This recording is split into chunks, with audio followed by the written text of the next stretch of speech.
Chapter 3 का trailer शुरू होते ही ये एहसास दिला देता है कि ये सिर्फ एक फिल्म नहीं बल्कि एक ऐसी जंग की वापसी है जो अभी खत्म नहीं हुई बल्कि अब अपने सबसे खतरनाक मोड़ पर पहुंचने वाली है।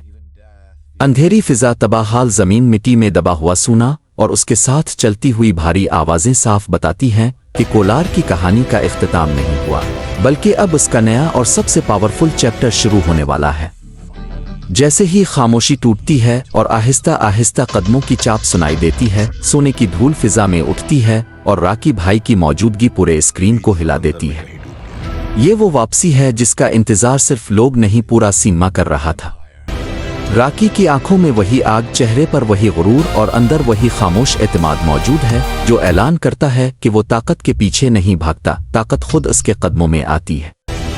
लेकिन इस बार कहानी सिर्फ राकी के उरूज तक महदूद नहीं। इस बार मुकाबले में सामने आ रहा है एक ऐसा किरदार जो सिर्फ विलन नहीं बल्कि आलमी सतह की ताकत है। तुम्हें क्या लगा रॉकी भाई? इसकी एंट्री शोर से नहीं बल्कि खतरनाक खामोशी के साथ होती है।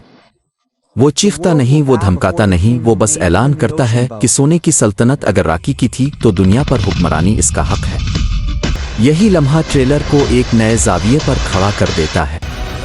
अब ये जंग सिर्फ कोलार की नहीं, सिर्फ भारत की नहीं बल्कि पूरी दुनिया की जंग बन जाती है।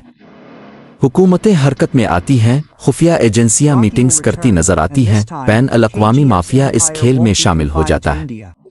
कहीं समंदर में जंगी बहरी जहाज तैयार खड़े हैं, कहीं आसमान में हेलीकॉप्टर गरज रहे हैं, कहीं रेगिस्तानों में बड़े मरके होने वाले हैं और कहीं जमीन के अंदर दोबारा वही खतरनाक धमाके गूंजने वाले हैं। इस सब के साथ जज्बात भी पूरे जोर पर मौजूद है।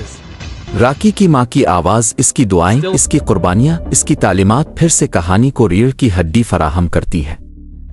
जब वो सोच उभरती है कि असल शेर अपनी तकदीर खुद लिखता है तो ये डायलॉग नहीं रहता, ये पूरी फिल्म की जान बन जाता है। एक्शन इस बार भी दीवानगी की हद तक ताकतवर दिखाया गया है। मशीन गन्स की बारिश, धमाकों की गूंज, हाथों से होने वाली लड़ाइयां, बड़े स्केल पर तबाही और राकी का वो क्लासिक स्टाइल। हर सीन ये वादा करता है कि सिनेमा में बैठे लोग चीखेंगे, तालियां बजाएंगे और हर लम्हा शिद्दत महसूस करेंगे। बैकग्राउंड म्यूजिक दिल हिला देने वाला है, ड्रम्स